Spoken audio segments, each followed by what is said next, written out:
Hallo liebe Freunde, danke für das Einschalten, danke, dass ihr wieder dabei seid. Heute möchte ich spannende Informationen mit euch gerne teilen, aber zuerst erzähle ich euch ein bisschen von meinem deutschen Freund Veit aus Berlin. Auf meinem Kanal gibt es bereits 2 Videos mit ihm. Schaut sie euch unbedingt an, falls ihr sie verpasst habt. Veit hat sehr interessant von seiner Reise mit der Transsibirischen Eisenbahn von Moskau nach Irkutsk berichtet. Währenddessen wurde sein Motorrad von einem Transportunternehmen separat per Bahn transportiert. So konnte er Zeit und Energie sparen und die fast 4 Tage lange Zugreise ausgiebig genießen. Ich kann jetzt Folgendes sagen. Veit hat es gut bis nach Ulaanbaatar geschafft und ist mittlerweile wieder zu Hause. Kurz vor der Grenze hat er sogar in einem Zelt am Ufer des Flusses Selenga übernachtet. Die Natur dort ist einfach atemberaubend. Bei gutem Wetter kann man dort wunderbar entspannen und die Sonnenaufgänge sind einfach märchenhaft. Der Grenzübertritt dauerte nicht lange, das hat mir Veit selbst erzählt. Bei der Ausreise aus Russland läuft die Kontrolle deutlich entspannter ab und ist nicht so streng wie bei der Einreise. Die Mongolen sind von der Natur aus ein sehr freundliches Volk. Sie freuen sich immer über neue Touristen, die ihr Land besuchen, denn sie wissen, jeder Besucher bringt Geld ins Land und trägt damit zur Stärkung der heimischen Wirtschaft bei. Man muss allerdings erwähnen, dass Veit eine Aufenthaltsgenehmigung für die Mongolei besitzt und dort bereits seit 20 Jahren lebt. Trotzdem, so sagt er, verläuft die Grenzkontrolle auf der mongolischen Seite generell ruhig und in entspannter Atmosphäre. Übrigens, kürzlich ist es in der Region Irkutsk plötzlich kalt geworden. Im Norden hat es sogar kurz geschneit. Der Schnee ist zwar schnell geschmolzen, weil es zuvor sehr warm war und der Boden sich aufgeheizt hatte.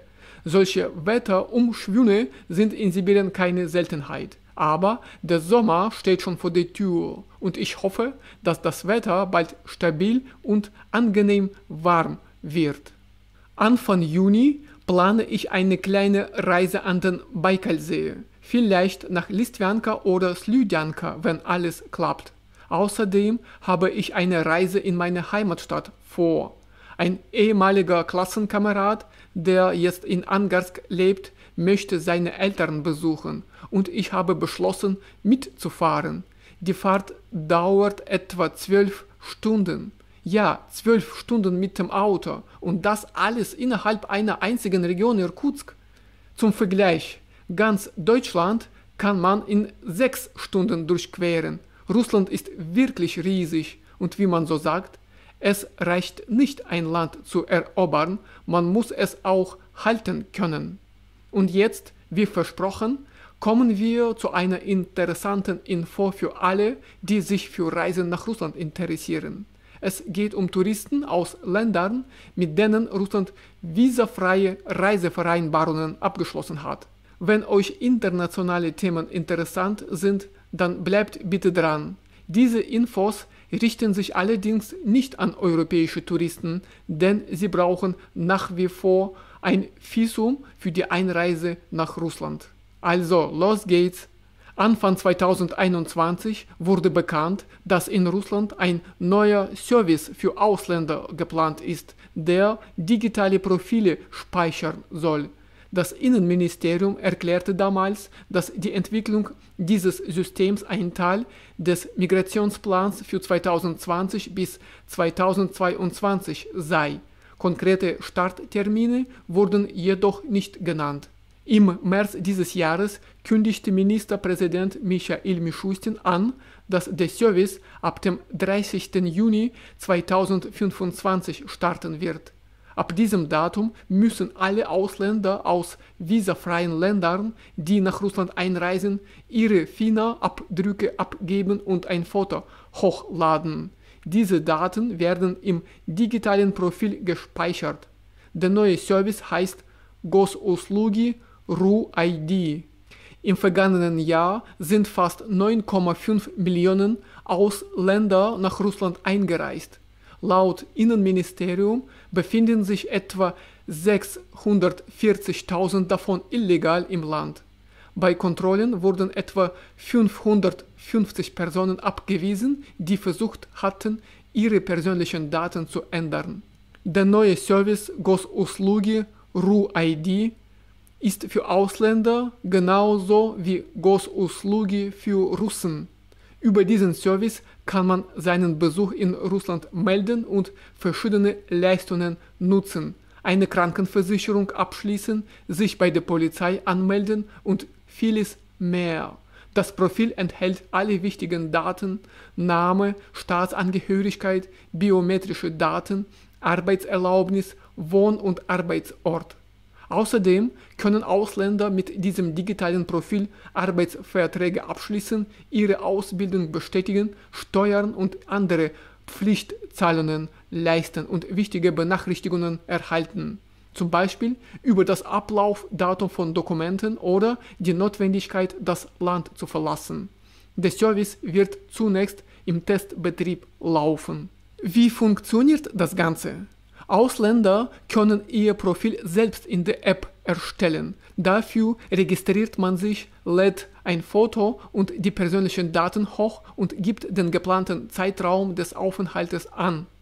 Die Registrierung muss spätestens 72 Stunden vor der Grenzüberquerung erfolgen.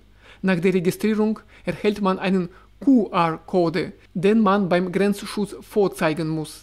In Ausnahmefällen, etwa bei Krankheiten eines Angehörigen, ist eine Anmeldung bis zu 4 Stunden vor der Einreise möglich. Für Kinder von 6 bis 18 Jahren melden die Eltern oder Erziehungsberechtigten den Antrag, sofern sie eine gültige Einreisegenehmigung besitzen. Wer braucht kein Profil? Von der Registrierung ausgenommen sind Bürger aus Weißrussland, Kinder unter 6 Jahren sowie Personen, die mit einem Visum, einer vorübergehenden Aufenthaltserlaubnis oder einer Niederlassungserlaubnis einreisen. Auch Diplomaten, Mitarbeiter internationaler Organisationen und deren Familienangehörige sind nicht betroffen. Experten meinen, dass die Registrierung über Gosuslugi RU-ID den Tourismus erschweren könnte. Natürlich sind die Maßnahmen wichtig, um Migranten zu erfassen, aber auch Touristen könnten darunter leiden, was die Nachfrage senken könnte. So könnten beispielsweise die derzeit stark vertretenen visafreien chinesischen Gruppen weniger häufig kommen. Aus dem gleichen Grund könnten die Hoffnungen auf eine visafreie Gruppenregelung mit Indien schwinden. Ja, liebe Freunde, das war die wichtigste Nachricht, die ich euch heute in diesem Video mitteilen wollte. Vielen Dank, dass ihr bis zum Ende zugeschaut habt. Zum Abschluss möchte ich euch noch einmal einladen, diesen Sommer nach Russland zu reisen, wenn ihr die Möglichkeit dazu habt. Ihr könnt Kaliningrad, Moskau oder Sankt Petersburg besuchen. Eine Reise nach Sibirien, nach Irkutsk und an den Baikalsee ist natürlich sehr weit und teuer. Die weltpolitische Lage verschärft sich derzeit und es ist nicht ausgeschlossen, dass dieses Jahr das letzte sein könnte, in dem internationale Reisen noch möglich sind. Nächstes Jahr könnte die Welt möglicherweise in eine sehr schwere wirtschaftliche Krise geraten. Ich hoffe auch, dass es keinen großen Krieg zwischen Europa und Russland geben wird. Aber man sollte heutzutage auf alles vorbereitet sein.